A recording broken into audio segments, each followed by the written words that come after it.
नमस्कार. कथा या चॅनलवरती आपल्या सर्वांचे मनपूर्वक स्वागत. स्वामी समर्थांचे चरित्र आपण गेले अनेक दिवस ऐकत आहात. एकूण 63 भाग असलेलं हे स्वामी समर्थांचे चरित्र आता जवळजवळ संपत आलेलं आहे. आज आपण एका नवीन विषयाची माहिती घेणार आहोत. ते म्हणजे चैत्रागौर. तसंही चैत्र महिना हा चालू झालेला आहे. तर चैत्र महिना म्हणजे काय किंवा चैत्रागौर म्हणजे काय, त्याची आपण आज जरा माहिती घेणार आहोत.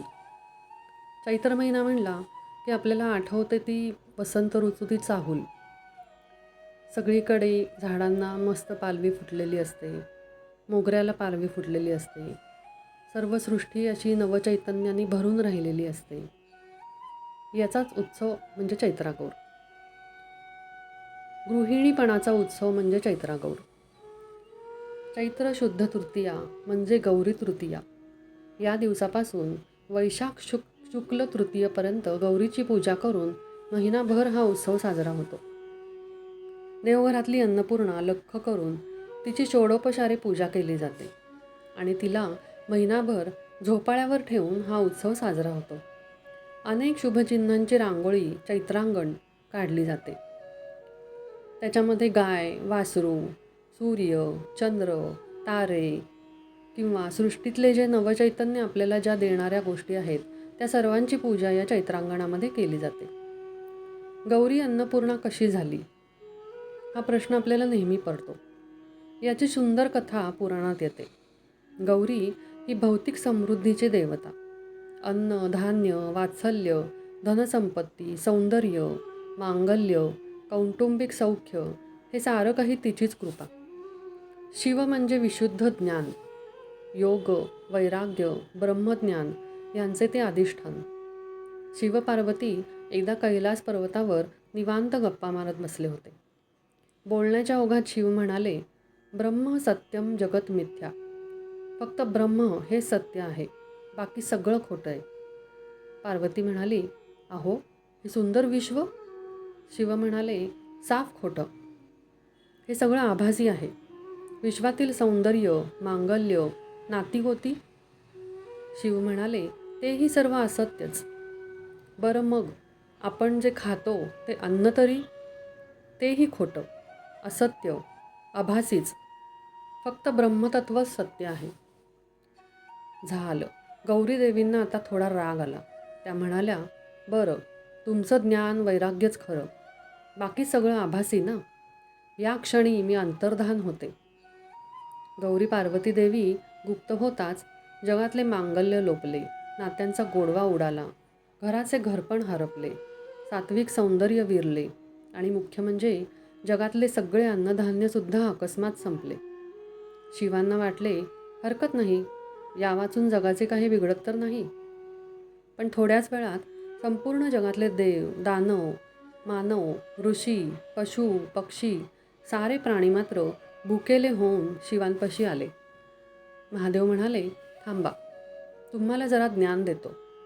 पण भुकेल्या पोटी कसलं आलंय ब्रह्म आणि कसलं आलंय ज्ञान? आधी अन्न द्या, मग पुढचं बोला. पण अन्न आणायचे कुठून? कुणीतरी सांगितलं, संपूर्ण विश्वात फक्त अशी नगरीत एक घर आहे, काशी नगरीत एक घर आहे, तिथेच अन्न उपलब्ध आहे. सगळ्या प्राणीमात्रांच्या वतीने शिव याचक म्हणून तेथे भिक्षा मागायला गेले.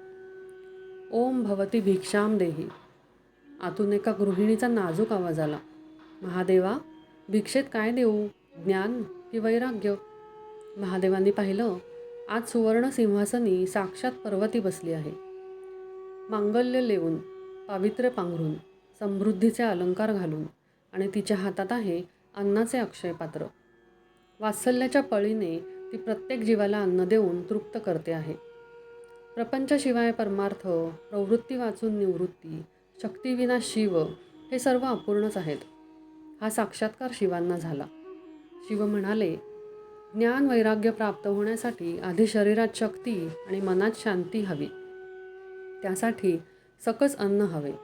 अन्न हे पूर्ण ब्रह्म, त्याचीच भिक्षा द्या.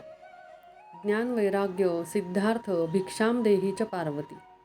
पार्वती हसली. तिने आनंदाने शिवांना भोजन दिले. शिव तृप्त होताच जगातले सगळे जीव देखील तृप्त झाले. त्या तृप्त अंतःकरणाने महादेव म्हणाले, तू सदाशिवाला सुद्धा पूर्ण करणारी सदापूर्ण आहेस. जगाची आई बनून अन्न पुरवणारी तू अन्नपूर्णा आहेस. साध्या गृहिणीच्या रूपातली ती शंकराची प्राणवल्लभा अन्नपूर्णा म्हणून विख्यात झाली. ही अन्नपूर्णा जगातल्या सगळ्या गृहिणींचं प्रतीक आहे. सोनेरी महालात राहणाऱ्या रुक्मिणीवर देखील द्वारकेतील सगळ्यांना अन्न देण्याची जबाबदारी होती. आणि झोपडीत राहणारी सुदामाची बायको ही सुद्धा मिळेल ते रांधून घराला जेवायला घालत होती.